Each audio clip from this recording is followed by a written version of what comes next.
ನಕಲಿ ಜಾತಿ ಪ್ರಮಾಣ ಪತ್ರ ರದ್ದತಿಗೆ ಒತ್ತಾಯಿಸಿ ಆದಿವಾಸಿ ಸಮುದಾಯದ ಸಂಘಟನೆಗಳ ಒಕ್ಕೂಟದಿಂದ ತಹಶೀಲ್ದಾರ್ ಕಚೇರಿಯ ಮುಂಭಾಗ ಪ್ರತಿಭಟನೆ ಮಾಡಲಾಯಿತು. ಕುಶಾಲನಗರ ತಾಲೂಕು ವ್ಯಾಪ್ತಿಯ 55 ಬಡ ಜನರಿಗೆ ಹಕ್ಕುಪತ್ರವನ್ನ ಶಾಸಕರಾದ ಡಾಕ್ಟರ್ ಮಂತ್ರಗೌಡರು ವಿತರಿಸಿದರು. ವಿರಾಜಪೇಟೆ ತಾಲೂಕಿನಲ್ಲಿ ನೂತನವಾಗಿ ಆರೋಗ್ಯ ವಿಮಾ ಘಟಕ ಆರಂಭಗೊಂಡಿದೆ.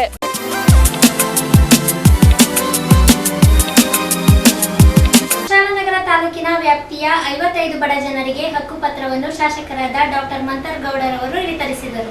ಕೊಡಗು ಜಿಲ್ಲೆಯ ಕುಶಾಲನಗರ ತಾಲೂಕು ತಹಶೀಲ್ದಾರ್ ಕಿರಣ್ ಜಿ ಗೌರಯ್ಯ ಅವರ ಅಧ್ಯಕ್ಷತೆಯಲ್ಲಿ ಮಡಿಕೇರಿ ವಿಧಾನಸಭಾ ಕ್ಷೇತ್ರದ ಶಾಸಕರಾದ ಡಾಕ್ಟರ್ ಮಂತ್ರಗೌಡರವರು ಹಾಗೂ ಕುಶಾಲನಗರ ತಾಲೂಕಿನಾದ್ಯಂತ 94C ಮತ್ತು 94CC ಅಡಿಯಲ್ಲಿ ಹಕ್ಕುಪತ್ರ ನೀಡುವಂತೆ ಫಲಾನುಭವಿಗಳು ಅರ್ಜಿ ಸಲ್ಲಿಸಿದ್ದು, ಇದರಲ್ಲಿ 6ನೇ ಹೊಸಕೋಟೆ, ಗುಮ್ಮನಕೊಲ್ಲಿ, ಕೂಡಮಂಗ್ಳೂರು, ಕೂಡ್ಲೂರು, ಚಿಕ್ಕತ್ತೂರು, ತೊರೆನೂರು, ನಲ್ಲೂರು, ಶಿರಂಗಾಲ, ವಾಲ್ನೂರು, ತ್ಯಾಗತ್ತೂರು, ನೆಲಹುದಿಕೇರಿ ಭಾಗಗಳಿಂದ ಸಲ್ಲಿಸಿದಂತಹ ಅರ್ಜಿಗಳನ್ನ ಪರಿಶೀಲಿಸಿ 55 ಫಲಾನುಭವಿಗಳಿಗೆ ಶಾಸಕರ ಸಮ್ಮುಖದಲ್ಲಿ ಹಕ್ಕುಪತ್ರಗಳನ್ನು ನೀಡಿದರು.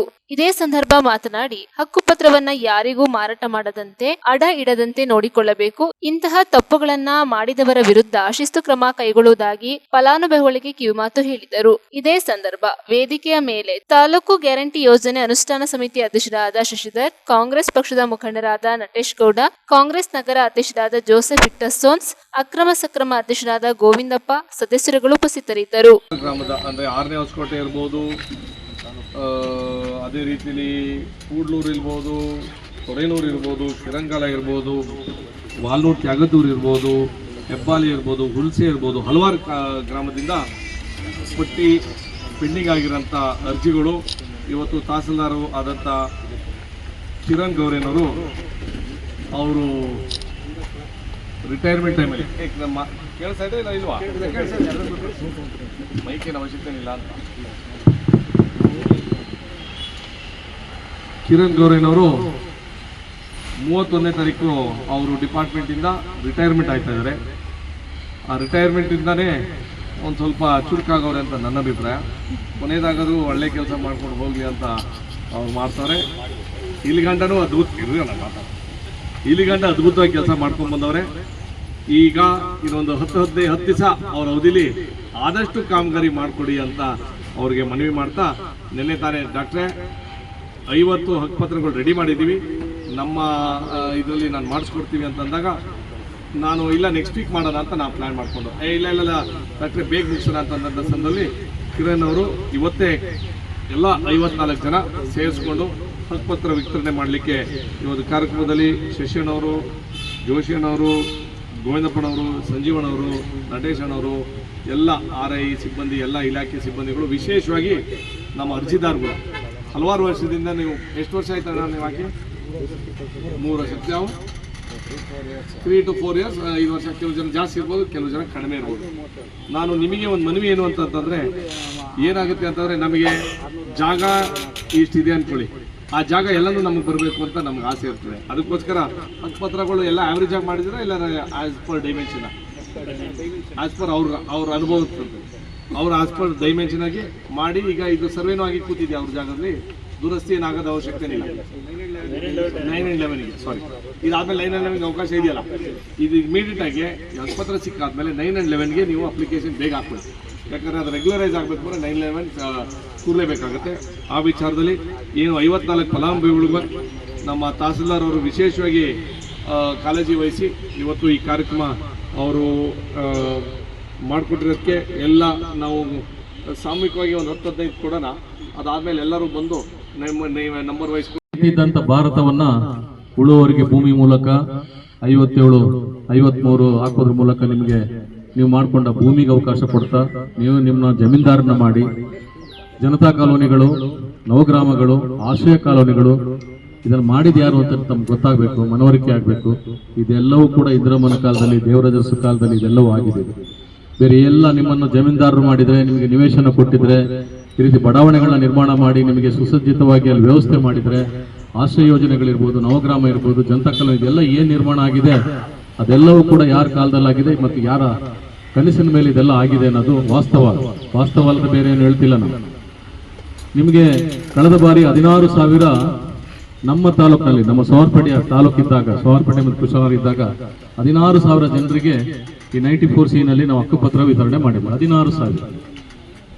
ಕಾಗೋಡು ತಿಮ್ಮಪ್ಪನವರಿದ್ದಾಗ ಆ ಸರ್ಕಾರದಲ್ಲಿ ಈ ರೀತಿಯ ಒಂದು ಅವಕಾಶವನ್ನು ಕೊಟ್ಟಿದ್ದಂಥ ಹಿರಿಮೆ ನಮ್ಮದು. ಈ ಹಿಂದೆ ಯಾವ ಸರ್ಕಾರಗಳು ಕೂಡ ಕೈಗೊಂಡಿಲ್ಲ. ಈ ಸರಿ ಮಾನ್ಯ ಮಂತರಗೌಡರು ವಿಧಾನಸಭೆಯಲ್ಲಿ ಮತ್ತೊಂದು ಪ್ರಸ್ತಾಪವನ್ನು ಮಾಡಿದ್ದಾರೆ. ಈಗಲೂ ಕೂಡ 94C ಅವಕಾಶ ವಂಚಿತರಾದವರು, ಈಗಾಗಲೇ ನಿವೇಶನವನ್ನಲ್ಲಿ ಹೊಂದಿ ಅಲ್ಲಿ ವಾಸ ಮಾಡ್ತಿರುವವರು, ಮತ್ತೊಂದಷ್ಟು ನಿಯಮಗಳು ಏನು ಅಡ್ಡಿಯಾಗಿದೆ ಅದೆಲ್ಲವನ್ನು ಕೂಡ ಒಂದಷ್ಟು ಸಡಿಲಗೊಳಿಸಿ 94C ಮತ್ತೆ ಅರ್ಜಿಯನ್ನ ಹಾಕ್ಲಿಕ್ಕೆ ಸರ್ಕಾರ ಅವಕಾಶ ಕೊಡಬೇಕು ಅಂತೇಳಿ ಮಾನ್ಯ ಮಂತರಗೌಡರು ವಿಧಾನಸಭೆಯಲ್ಲಿ ಪ್ರಸ್ತಾಪ ಮಾಡಿರೋದನ್ನ ತಾವೆಲ್ಲರೂ ನೋಡಿರ್ಬೋದು. ಇನ್ನು ಬಹಳ ಜನರಿಗೆ ಆ ರೀತಿ ಅವಕಾಶಗಳನ್ನ ಕೊಡಲಿಕ್ಕೆ ಅವರು ಒಂದು ವೇದಿಕೆ ನಿರ್ಮಾಣ ಮಾಡಲಿಕ್ಕೆ ಅವರು ಕೂಡ ಪ್ರಯತ್ನವನ್ನ ಮಾಡ್ತಿದ್ದಾರೆ. ನಮ್ಮ ಕ್ಷೇತ್ರದಲ್ಲಿ ಈಗಲೂ ಕೂಡ ಗ್ರಾಮ ಪಂಚಾಯತಿ ವ್ಯಾಪ್ತಿಯಲ್ಲಿ ನವಗ್ರಾಮ ನಿರ್ಮಾಣ ಮಾಡಲಿಕ್ಕೆ ಹಲವು ಪಂಚಾಯತಿಗಳ ಜಾಗವನ್ನು ಗುರುತು ಮಾಡಿದ್ದಾರೆ. ಅದು ತಹಸೀಲ್ದಾರ್ ಕಚೇರಿಗಳಲ್ಲ, ಇಒ ಕಚೇರಿಗಳ ಮೂಲಕ, ಅದು ಗ್ರಾಮ ಪಂಚಾಯತಿಯ ಮೂಲಕ ಮಾಡಬೇಕಾಗಿದೆ. ಹಲವು ಗ್ರಾಮ ಪಂಚಾಯತಿಗಳಲ್ಲಿ ಈಗಲೂ ಕೂಡ ಯೋಜನೆಯನ್ನು ಸಮರ್ಪಕವಾಗಿ ಅಲ್ಲಿ ಮಾಡ್ಲಿಕ್ಕೆ ಆಗಲಿಲ್ಲ. ಕೆಲವು ಜನ ಕುಳಿತುಕೊಂಡಿದ್ದಾರೆ, ವ್ಯವಸ್ಥಿತವಾದ ಬಡಾವಣೆಗಳಾಗಲಿಲ್ಲ. ಹಾಗಾಗಿ ನವಗ್ರಾಮಗಳ ನಿರ್ಮಾಣ ಮಾಡಿ ಅಲ್ಲೂ ಕೂಡ ಒಂದಷ್ಟು ವಸತಿ ರಹಿತರಿಗೆ ಯೋಜನೆಗಳು ಮಾಡಬೇಕು ಅಂತೇಳಿ ನಮ್ಗಳ ಆಲೋಚನೆ ಇದೆ. ಸೊ ಆ ಸಂಬಂಧವಾಗಿ ಅನೇಕ ನಿರಂತರ ಸಭೆಗಳನ್ನು ಕೂಡ ಮಾನ್ಯ ಶಾಸಕರು ಕೈಗೊಂಡಿದ್ದಾರೆ. ಇದಲ್ಲದೆ ಕೆಲವೊಂದು ಸುಸಜ್ಜಿತವಾದ ಬಡಾವಣೆಗಳನ್ನು ಇವ್ರಿಗೇನು ನಮ್ಮ ಹೆಬ್ಬಾಲೆಯಲ್ಲಿ ಫಾರೆಸ್ಟ್ ಇದು ಶೂಟಿಂಗ್ ರೇಂಜ್ ಇದೆ, ಮತ್ತು ಬೇರೆ ಬೇರೆ ಕಡೆ ಏನಿದೆ ಅಲ್ಲೆಲ್ಲ ಒಂದು 30 ಎಕರೆ 40 ಎಕರೆ ಜಾಗವನ್ನು ತೆಗೆದುಕೊಂಡು ಒಂದು ಸುಸಜ್ಜಿತ ಬಡಾವಣೆ ಮಾಡಿ ನಮ್ಮ ತಾಲೂಕಿನ ವ್ಯಾಪ್ತಿಯ ಒಂದಷ್ಟು ಜನರನ್ನ ಒಂದು ವ್ಯವಸ್ಥಿತವಾಗಿ ಅಲ್ಲಿ ಬಡಾವಣೆ ನಿರ್ಮಾಣ ಮಾಡಿ ಎಲ್ಲ ಮೂಲಭೂತ ಸೌಕರ್ಯ ಒದಗಿಸಿಕೊಡ್ಬೇಕು ಅಂತ ಕೂಡ ಆಲೋಚನೆಗಳಿವೆ. ನ್ಯೂಸ್ ಸಂಗಮಕ್ಕಾಗಿ ವಂಶಿಹಾನಿ, ಕುಶಾಲನಗರ. ನಕಲಿ ಜಾತಿ ಪ್ರಮಾಣ ಪತ್ರ ರದ್ದತಿಗೆ ಒತ್ತಾಯಿಸಿ ಆದಿವಾಸಿ ಸಮುದಾಯದ ಸಂಘಟನೆಗಳ ಒಕ್ಕೂಟದಿಂದ ತಹಶೀಲ್ದಾರ್ ಕಚೇರಿಯ ಮುಂದೆ ಪ್ರತಿಭಟನೆ ಮಾಡಿದರು. ನಕಲಿ ಜಾತಿ ಪ್ರಮಾಣ ಪತ್ರವನ್ನ ಜಿಲ್ಲಾಧಿಕಾರಿಗಳ ಆದೇಶದನ್ವಯ ವಜಾ ಮಾಡದೆ ಕುಶಾಲನಗರ ತಹಶೀಲ್ದಾರ್ ಸತಾಯಿಸುತ್ತಿದ್ದಾರೆಂದು ಆರೋಪಿಸಿ ಆದಿವಾಸಿ ಸಮುದಾಯ ಸಂಘಟನೆಗಳ ಒಕ್ಕೂಟದಿಂದ ಪ್ರತಿಭಟನೆ ನಡೆಯಿತು. ಕುಶಾಲನಗರ ಪಟ್ಟಣದ ತಹಶೀಲ್ದಾರ್ ಕಚೇರಿ ಮುಂಭಾಗ ಧರಣಿ ನಡೆಸಿದ ಆದಿವಾಸಿ ಜನಾಂಗದವರು ನಕಲಿ ಪ್ರಮಾಣ ಪತ್ರ ರದ್ದತಿಗೆ ಆಗ್ರಹಿಸಿ ಹಾಗೂ ನ್ಯಾಯಕ್ಕೆ ಒತ್ತಾಯಿಸಿ ಘೋಷಣೆ ಕೂಗಿದರು. ಇದೇ ಸಂದರ್ಭ ಮಾತನಾಡಿದ ಕರ್ನಾಟಕ ಆದಿವಾಸಿ ರಕ್ಷಣಾ ಪರಿಷತ್ ರಾಜ್ಯಾಧ್ಯಕ್ಷ ಎಂ ಕೃಷ್ಣಯ್ಯ, ಕೆಲ ವ್ಯಕ್ತಿಗಳು ಫೋರ್ಜರಿ ಮೂಲಕ ಪರಿಶಿಷ್ಟ ಪಂಗಡದ ಪ್ರಮಾಣ ಪತ್ರ ಪಡೆದಿದ್ದಾರೆ. ಇದನ್ನ ರದ್ದುಗೊಳಿಸುವಂತೆ ಜಿಲ್ಲಾಧಿಕಾರಿಗಳ ಆದೇಶವನ್ನ ತಹಶೀಲ್ದಾರ್ ಪಾಲಿಸದೆ ಉಲ್ಲಂಘಿಸಿದ್ದಾರೆ. ವಿಚಾರಿಸಿದರೆ ಸ್ಟೇ ಇದೆ ಎನ್ನುತ್ತಾರೆ. ಇದಕ್ಕೆ ಸೂಕ್ತ ದಾಖಲೆಗಳನ್ನ ಅವರು ಇದುವರೆಗೂ ಒದಗಿಸಿಲ್ಲ. ಸರ್ಕಾರದ ವಕೀಲರು ಅಥವಾ ಹೈಕೋರ್ಟ್ ವಕೀಲರ ಅಭಿಪ್ರಾಯ, ಕಾನೂನು ಸಲಹೆ ಪಡೆಯದೆ ತಹಶೀಲ್ದಾರ್ ಅವರು ಖಾಸಗಿ ವಕೀಲರ ಅಭಿಪ್ರಾಯ ಬಳಸುವುದು ಪಕ್ಷಪಾತ ಧೋರಣೆ, ಆಡಳಿತಾತ್ಮಕ ನಿಯಮ ಉಲ್ಲಂಘನೆ ಮತ್ತು ನ್ಯಾಯದ ಅವಹೇಳನವಾಗಿದೆ ಎಂದು ದೂರಿದರು. ನಕಲಿ ಜಾತಿ ಪ್ರಮಾಣ ಪಡೆಯುವ ಮೂಲಕ ನಮ್ಮ ಸಮುದಾಯಕ್ಕೆ ದೊರೆಯಬೇಕಾದ ಉನ್ನತ ಹುದ್ದೆ ಅಕ್ರಮವಾಗಿ ಕಬಳಿಸಿರುವುದು ನಮಗೆ ಮಾಡಿದ ಅನ್ಯಾಯವಾಗಿದೆ ಎಂದು ಆರೋಪಿಸಿದರು. ತಡೆಯಾಜ್ಞೆ ಇದ್ದರೆ ಆದೇಶ ಪ್ರತಿ ನಮಗೆ ಒದಗಿಸಿದಲ್ಲಿ ಈಗಲೇ ಧರಣಿ ಕೈಬಿಡುತ್ತೇವೆ ಎಂದ ಅವರು, ನಮ್ಮ ಬೇಡಿಕೆ ಈಡೇರುವ ತನಕ ಅಮರಣಾಂತರ ಉಪವಾಸ ಹೋರಾಟ ಮುಂದುವರಿಸುವುದಾಗಿ ಹಾಗೂ ಎಸ್ಟಿ ಆಯೋಗಕ್ಕೆ ಅಧಿಕಾರಿ ವಿರುದ್ಧ ದೂರು ಸಲ್ಲಿಸಲಾಗುವುದು ಎಂದು ತಿಳಿಸಿದರು. ಆದಿವಾಸಿ ಮುಖಂಡರಾದ ಆರ್.ಕೆ. ಚಂದ್ರು, ಜೆ.ಟಿ. ಕಾಳಿಂಗ, ಬಿ.ಬಿ. ಮಹೇಶ್, ನಂಜಯ್ಯ, ಬಸವಣ್ಣ, ವಿಶ್ವ, ಸಂಗೊಳ್ಳಿ ರಾಯಣ್ಣ, ಕುರುಬರ ಹಿತರಕ್ಷಣಾ ವೇದಿಕೆಯ ಡಿ.ಆರ್. ಪ್ರಭಾಕರ್ ಮತ್ತಿತರರು ಇದ್ದರು.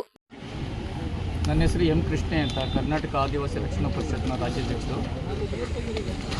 ನಾವು ಇವತ್ತು ಪ್ರತಿಭಟನೆಯನ್ನು ಹಮ್ಮಿಕೊಂಡಿರುವಂಥದ್ದು ಅಂತಂದರೆ ಅರುಣ್ ರಾವ್ ಅವರ ವಿರುದ್ಧ ಅವ್ರ ಕುಟುಂಬದ ಜಾತಿ ಪತ್ರಗಳನ್ನು ಜಿಲ್ಲಾಧಿಕಾರಿಗಳ ನ್ಯಾಯಾಲಯ ವಜಾಗೊಳಿಸಿದೆ. ಅದರ ಮೇಲೆ ಹೈಕೋರ್ಟ್ ಸ್ಟೇ ಹೋಗಿದ್ದಾರೆ. ಅಲ್ಲಿ ಸ್ಟೇ ವಜಾ ಆಗಿದೆ. ಸ್ಟೇ ವಜಾ ಆದಮೇಲೆ ಮತ್ತೆ ಹೈಕೋರ್ಟು ಸ್ಟೇನ ಕಂಟಿನ್ಯೂ ಮಾಡಿಲ್ಲ, ಏನೂ ಮಾಡಿಲ್ಲ. ಕಂಟಿನ್ಯೂ ಮಾಡಿದರೆ ಆದೇಶ ಮಾಡ್ಬೋದಾಯಿತು ಹೈಕೋರ್ಟು. ಹಾಗಾಗಿ ಇಲ್ಲಿ ತಹಶೀಲ್ದಾರ್ ಏನು ಮಾಡಬೇಕಾಗಿತ್ತು, ಅವರ ಕ್ಯಾಸ್ಟ್ ಸರ್ಟಿಫಿಕೇಟನ್ನು ರದ್ದು ಅಂದರೆ ತಂಪುಕೊಟ್ಟು ವಜಾಗೊಳಿಸಬೇಕಾಗಿತ್ತು. ಆ ಕೆಲಸ ತಹಶೀಲ್ದಾರ್ ಇದುವರೆಗೂ ಮಾಡಿಲ್ಲ.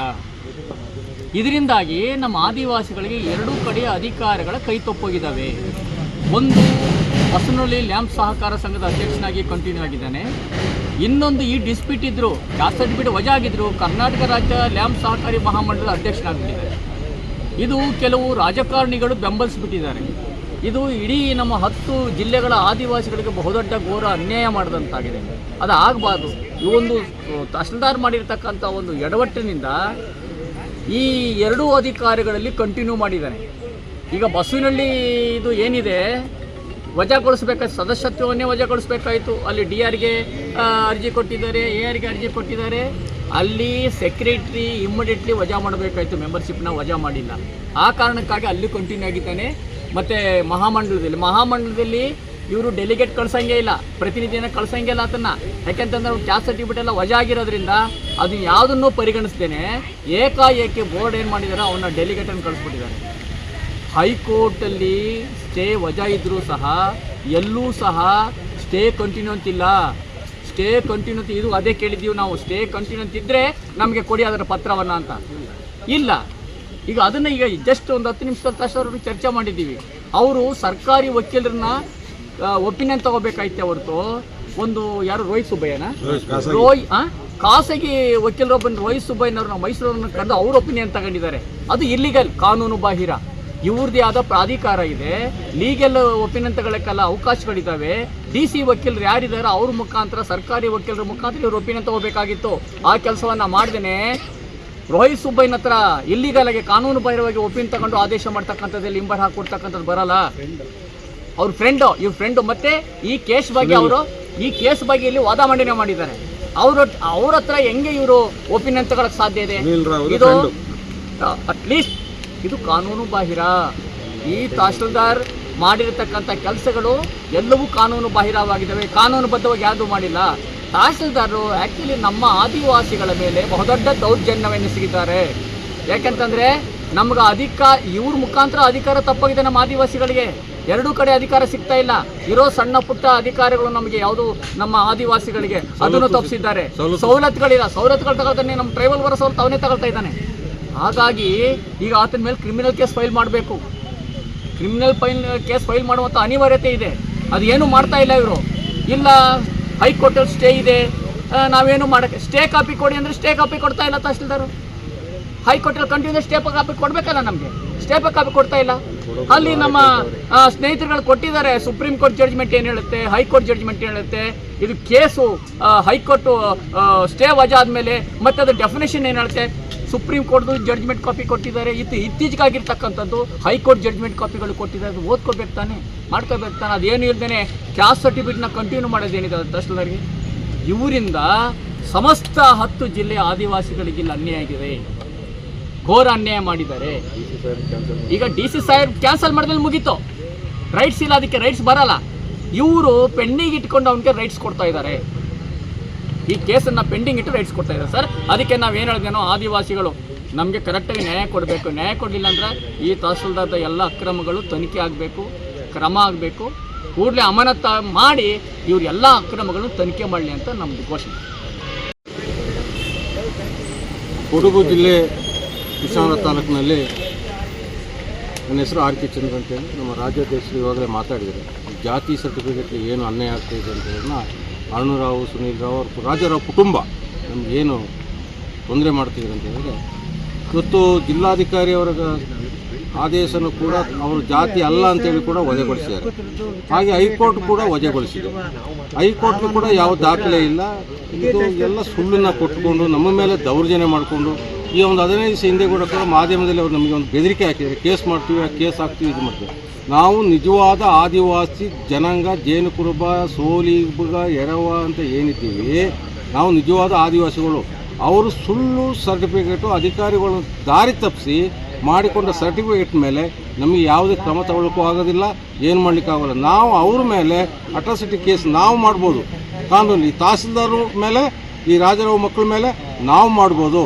ಇದು ತಹಸೀಲ್ದಾರು ನೇರ ಹೊಣೆಗಾರರು. ಇವರು ಏನು ಕಿರಣ್ ಗೌರವಿನವರಿದ್ದಾರೆ ತಹಸೀಲ್ದಾರು, ಅವರಿಗೆ ರಾಜಕೀಯವಾಗಿ ಸಪೋರ್ಟ್, ಅವ್ರನ್ನ ಹಿಂಬಲಗಾಗಿ ಅಧಿಕಾರಿಯಾಗಿ ಅವ್ರಿಗೆ ಸಪೋರ್ಟ್ ಮಾಡ್ತಾರೆ.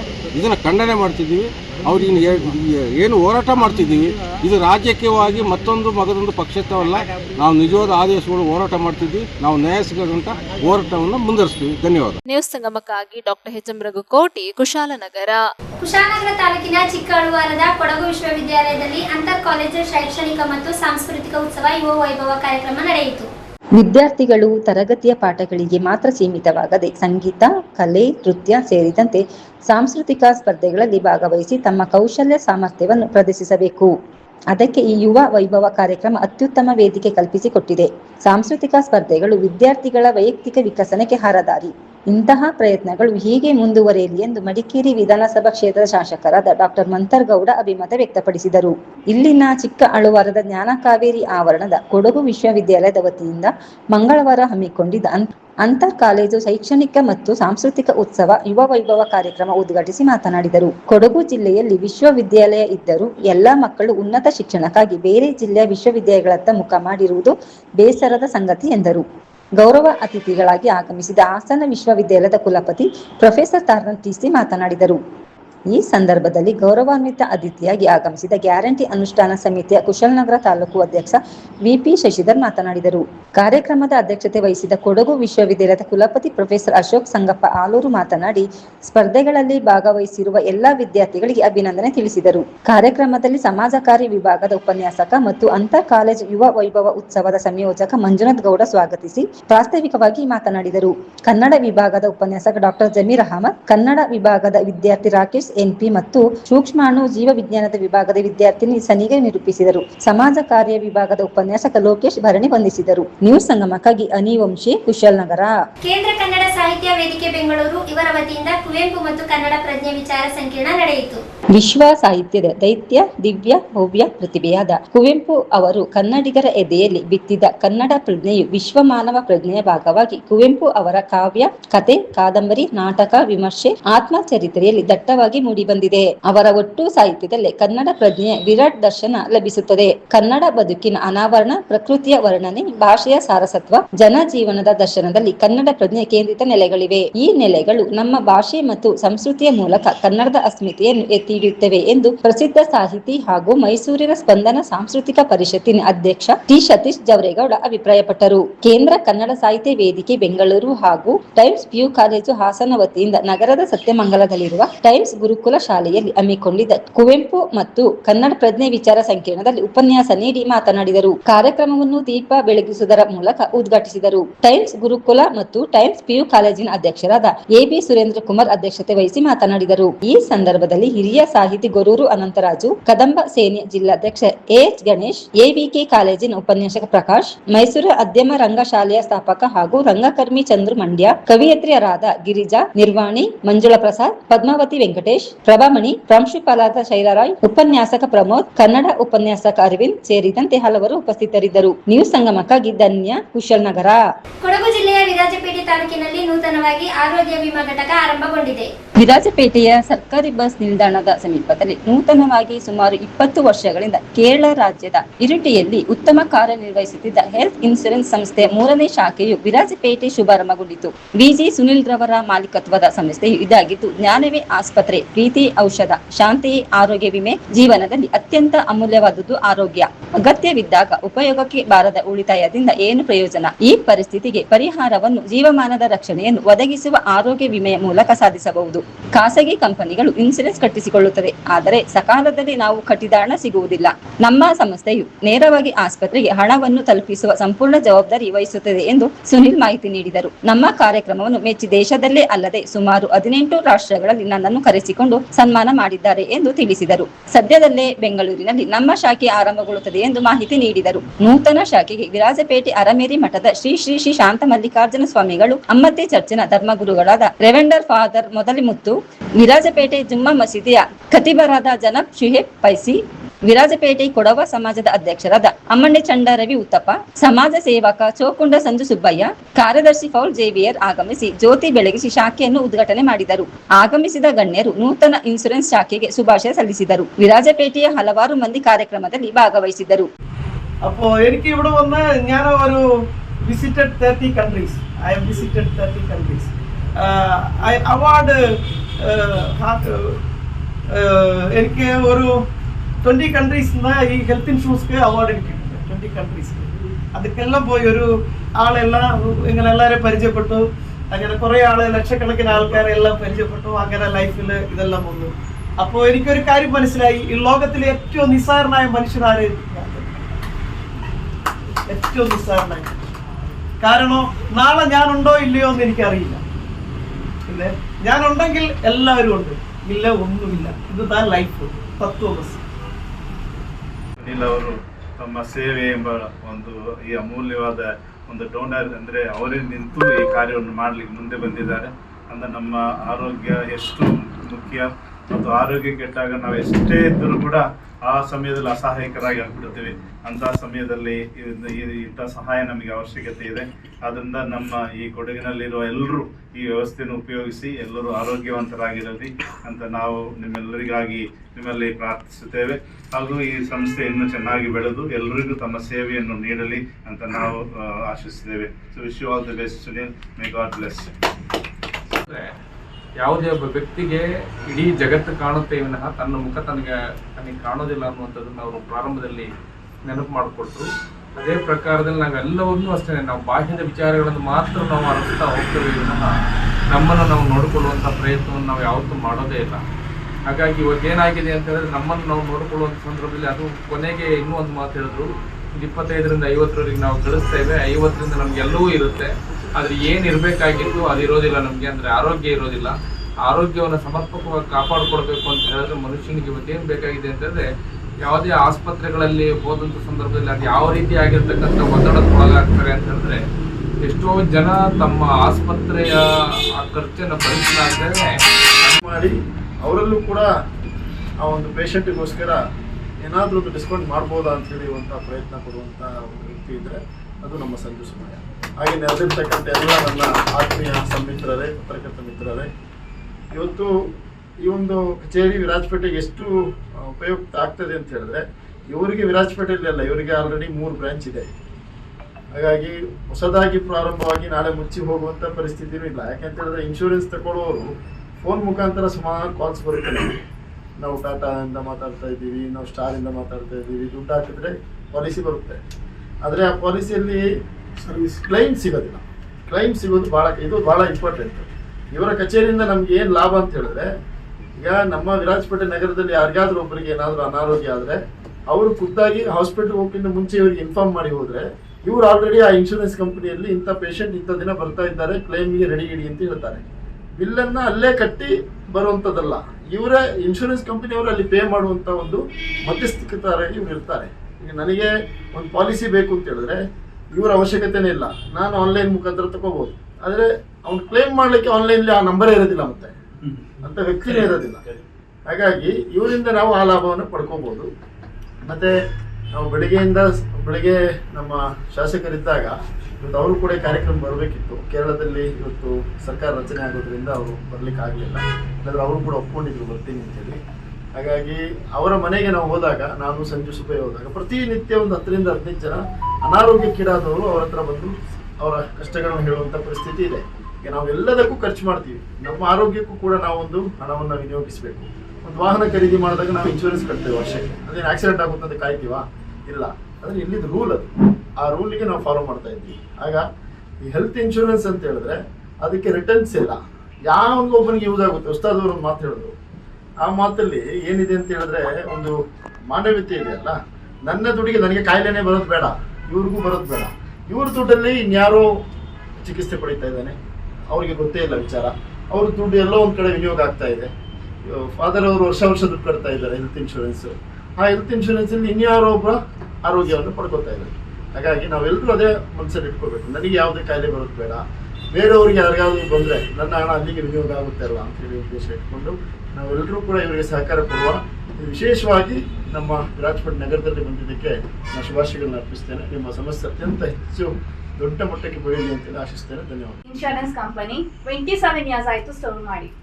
ಆ ಒಂದು ವಿಷಯ ನಮಗೆ ಯೋಚನೆ ಬರ್ಬೋದು, 27 years, that means you have taken more experience about it, you have learn everything. But one thing, ಇಷ್ಟೊತ್ತು ಇಲ್ಲಿ ಒಂದು ಬ್ರಾಂಚ್ ಸ್ಟಾರ್ಟ್ ಮಾಡೋಕ್ಕಿಂತ ಮುಂಚೆ ಅವ್ರದ್ದು ವೈಫ್ ಇದಲ್ಲ, ಹಿ ಇಸ್ ಒಂದು ಪುರುಷಂದು ಬ್ಯಾಕಲ್ಲಿ ಒಂದು ಸ್ತ್ರೀದು ಸಪೋರ್ಟ್ ಇದ್ರೆ it is the strongest thing. It's a backbone. First I have to Ranga's sir.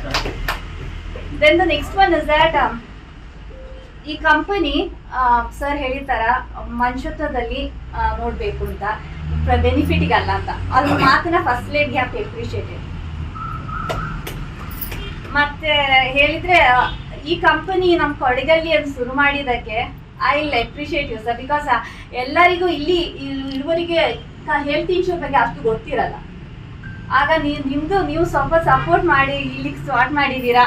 Support ಮಾಡುವಾಗ ತುಂಬಾ ಆರೋಗ್ಯ ಕಷ್ಟದಲ್ಲಿರೋರಿಗೆಲ್ಲ ಸಪೋರ್ಟ್ ಆಗ್ತದೆ. ಮತ್ತೆ ನಾವೆಲ್ಲರದ್ದು ಸಪೋರ್ಟ್ ಇರ್ತೀವಿ. ಕೊಡಗದು ನಾನು ಹೇಳೋ ಥರ ನಾನೀ ಕರ್ನಾಟಕದವಳು, ಕೊಡಗದ ಮಗಳು. ಆಗ ನನ್ನ ಕೊಡಗು ಅಂತ ಹೇಳುವಾಗ ನನಗೆ ಎಲ್ಲರೂ ಸುತ್ತ ಇರೋರೆಲ್ಲರೂ ನಾನು ಹೇಳೋದು ನನ್ನ ಅಪ್ಪ ಅಮ್ಮ ತಂಗಿ ಎಲ್ಲರೂ ಅವ್ರದ್ದೆಲ್ಲರದ ವತಿಯಿಂದ ನಾನು ನಿಮಗೆ ಸ್ವಾಮೀಜಿ ಎಲ್ಲ ನನ್ನ ಬಗ್ಗೆ ಹೇಳಿ ಆಯ್ತು, ಎಲ್ಲರೂ ಹೇಳಿದ್ದಾರೆ, ಹೆಚ್ಚಿಗೆ ಮಾತಾಡೋದಿಲ್ಲ. ಒಂದು ವಿಷಯ ನಾನು ಸಲಹೆ ಕೊಡ್ತೀನಿ, ದಯವಿಟ್ಟು ಇವತ್ತಿನ ದಿನ ಬಡವರಿಗೆ ಅಂತೇಳಿ ತುಂಬ ಸರ್ಕಾರಿ ಹಾಸ್ಪಿಟಲ್ಗಳಲ್ಲಿ, ಇವತ್ತಿನ ಸರ್ಕಾರಿ ಹಾಸ್ಪಿಟಲ್ ತುಂಬ ಸೌಲಭ್ಯಗಳಿದೆ. ಅದರಲ್ಲಿ ಅವರಿಗೆ ತುಂಬ ಸ್ಕೀಮ್ ಬೆನಿಫಿಟ್ಸ್ ಇದೆ, ಅದನ್ನು ತಗೊಳ್ಳುವಂಥ ಅವಕಾಶ ಇದೆ. ಅದನ್ನು ಹೇಗೆ ಉಪಯೋಗಿಸ್ಬೇಕು ಅಂತ ಅವರು ಅದನ್ನ ಅರ್ಥ ಮಾಡ್ಕೊಳ್ಬೇಕು. ತುಂಬ ಕಷ್ಟ ಆಗ್ತಿರೋದು ಮಧ್ಯಮ ವರ್ಗದವರಿಗೆ. ಅಲ್ಲಿ ಆಸ್ಪತ್ರೆಗೆ ಹೋಗುವಾಗ 5 ಲಕ್ಷ 10 ಲಕ್ಷ ಬಿಲ್ ಹೇಳ್ತಾರೆ. ಇದು ಈ ಹೆಲ್ತ್ ಇನ್ಶೂರೆನ್ಸ್ ಅನ್ನೋದು ಒಂದು ಆರೋಗ್ಯ ರಕ್ಷಣೆ ಅಲ್ಲ, ಅದು ಅವ್ರ ಕೈಯಲ್ಲಿರೋ ಹಣದ ಸೇವಿಂಗ್ಸ್ನ ರಕ್ಷಣೆ ಅಂತ ಹೇಳ್ತೀವಿ. ಅದನ್ನ ಹೆಲ್ತ್ ಪ್ರಾಬ್ಲಮ್ ಆದ ಸಮಸ್ಯೆ ಬರುವಾಗ ಈ ಜೀವನದಲ್ಲಿ ಕಷ್ಟಪಟ್ಟು ಉಳಿಸಿದ ಹಣವನ್ನೆಲ್ಲ ಅಲ್ಲಿಗೆ ಚೆಲ್ಲಬೇಕಾಗ್ತದೆ. ಅದಕ್ಕಿಂತ ನಾನೊಂದು ಸಲಹೆ ಕೊಡ್ತೀನಿ ನಿಮ್ಗೆಲ್ಲರಿಗೂ, ದಯವಿಟ್ಟು ಇವತ್ತು ಒಂದು ಕೂಲಿ ಕೆಲಸ ಮಾಡೋವರಿಗೂ ಒಂದು 500 ರೂಪಾಯಿ ಅಷ್ಟು 600 ರೂಪಾಯಿ ಅಷ್ಟು ಒಂದು ಸಂಬಳ ಬರುತ್ತೆ. ಅದನ್ನ ಒಂದು ದಿನಕ್ಕೆ ಒಂದು 50 ರೂಪಾಯಿ ಉಳಿಸ್ಬಿಟ್ಟು ಅದನ್ನ ಒಂದು ನೀವು ಮಿನಿಮಮ್ ಒಂದು 5 ಲಕ್ಷ ರೂಪಾಯಿ ಅಷ್ಟು ಇನ್ಶೂರೆನ್ಸ್ ಮಾಡ್ಕೊಳ್ಳಿ. ಅದು ಮಾಡಿದ್ರೆ ಕಷ್ಟದ ಸಮಯದಲ್ಲಿ ತುಂಬಾ ಉಪಯೋಗ ಆಗುತ್ತೆ. ಆ ಸಮಯದಲ್ಲಿ ನೀವು ಯಾರು ತಮ್ಮ ಬಾಡಿಗೆ ಇನ್ಶೂರೆನ್ಸ್ ಮಾಡ್ಕೊಳ್ಳೋದು, ಗಾಡಿಗೆ ಮಾಡ್ಕೋತಾರೆ. ಸೊ ಅದನ್ನೆಲ್ಲ ತಲೆಗೆ ಇಟ್ಕೊಂಡು ದಯವಿಟ್ಟು ಇನ್ಶೂರೆನ್ಸ್ ಅನ್ನ ದಯವಿಟ್ಟು ಮಾಡಿಸ್ಕೊಂಡು ಅದರ ಲಾಭ ಪಡೆದು ಇವರು ಮಾಡ್ತಿರುವಂತ ಕೆಲಸ ರಾಫಿ ಅವರು ಹೇಳಿದಾಗೆ ಕ್ಲೈಮ್ ಬಂದಾಗ ನಾನು ತುಂಬಾ ನೋಡಿದ್ದೀನಿ, ಯಾರು ಹತ್ರ ಬರೋದಿಲ್ಲ ಇನ್ಶೂರೆನ್ಸ್ ಮಾಡಿಸೋರು ಕಂಪನಿಯವರು. ಅದಕ್ಕೆ ತುಂಬಾ ಕಷ್ಟಪಡ್ತಾರೆ. ಈಗ ಮೊನ್ನೆ ಒಂದು ಸನ್ನಿವೇಶದಲ್ಲಿ ಒಂದು 4.5 ಲಕ್ಷ ರೂಪಾಯಿದು ಇನ್ಶೂರೆನ್ಸ್ ಮಾಡಿ ಟೋಟಲ್ ನೀ ರಿಪ್ಲೇಸ್ಮೆಂಟ್ ಅಂತ 4.5 ಲಕ್ಷ ಆಗುತ್ತೆ ಅಂತ ಹೇಳೋದು. ಅವರು ಇನ್ಶೂರೆನ್ಸ್ ಕಂಪನಿಯವರು ನಿವಾ ಬುಕ್ ಅನ್ನೋ ಇನ್ಶೂರೆನ್ಸ್ ಕಂಪನಿಯವರು ಅವರು ಇನ್ಶೂರೆನ್ಸ್ ಮಾಡಿದಾಗ ಫೋನ್ ಮಾಡಿ ಕೇಳುವಾಗ ಪೇಷಂಟ್ ನ ಕೇಳಿದ್ದಾರೆ ಏನಾಗಿದೆ ಕಾಲಿಗೆ ಅಂತ, ನೀ ರಿಪ್ಲೇಸ್ಮೆಂಟ್ ಅಂತ ಹೇಳಿದ್ದಾರೆ. ಎಷ್ಟು ವರ್ಷ ಆಯ್ತು ಅಂತ ಹೇಳಿದ್ದಾರೆ. ಅವರು ಈ ಪ್ರಾಬ್ಲಮ್ ಆಗಿದ್ದು 2 ವರ್ಷ, ಅವ್ರು ಇನ್ಶೂರೆನ್ಸ್ ಮಾಡಿದ 5 ವರ್ಷ. ಆಗ ಅವರು 5 ವರ್ಷ ಆಯ್ತು ಪೇಯ್ನ್ ಸ್ಟಾರ್ಟ್ ಆಗಿತ್ತು, ಅದನ್ನೊಂದನ್ನು ಇಟ್ಕೊಂಡು ರಿಜೆಕ್ಟ್ ಮಾಡ್ತಾರೆ, ಕೊಡ್ಲಿಲ್ಲ. ಅಂತ ಸಮಯದಲ್ಲಿ ಅವರಿಗೆ ಯಾರು ಹೆಲ್ಪಿಗೆ ಬಂದಿಲ್ಲ. ಈಗ ಅವ್ರು ಕೋರ್ಟಿಗೆ ಆಗ್ತಾ ಇದಾರೆ ಅಂತ ಕೆಲಸವನ್ನು ಇವ್ರು ಮಾಡ್ತಿದ್ರೆ ಅದ್ಭುತವಾದಂತ ಒಂದು ಕೆಲಸ. ಸೊ ಸುನಿಲ್ ಅವರೇ, ಸೋನು ಅವರೇ, please consider this as a service, not a business. Business ನಿಮಗೆ ಅದು ಪ್ರಾಫಿಟ್ ಇರಬೇಕು, ಸರ್ವಿಸ್ ಅಂತ ಬರುವಾಗ ಆದಷ್ಟು please help people. So all the very best. ಎಲ್ಲರಿಗೂ ಇದನ್ನ ಸದುಪಯೋಗ ಪಡ್ಕೊಳ್ಬೇಕು ಅಂತ ಕೇಳ್ಕೊಂಡು ನ್ಯೂಸ್ ಸಂಗಮಕ್ಕಾಗಿ ಡಾಕ್ಟರ್ ರಮ್ಯಾ ರಘುಕೋಟಿ, ಕುಶಾಲನಗರ. ಕೊನೆಯಲ್ಲಿ ಮತ್ತೊಮ್ಮೆ ಹೆಡ್ಲೈನ್ಸ್.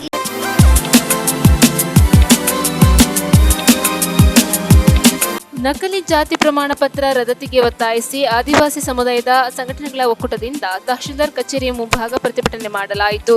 ಕುಶಾಲನಗರ ತಾಲೂಕು ವ್ಯಾಪ್ತಿಯ 55 ಬಡ ಜನರಿಗೆ ಹಕ್ಕುಪತ್ರವನ್ನ ಶಾಸಕರಾದ ಡಾಕ್ಟರ್ ಮಂತರ್ಗೌಡರು ವಿತರಿಸಿದರು. ವಿರಾಜಪೇಟೆ ತಾಲೂಕಿನಲ್ಲಿ ನೂತನವಾಗಿ ಆರೋಗ್ಯ ವಿಮಾ ಘಟಕ ಆರಂಭಗೊಂಡಿದೆ.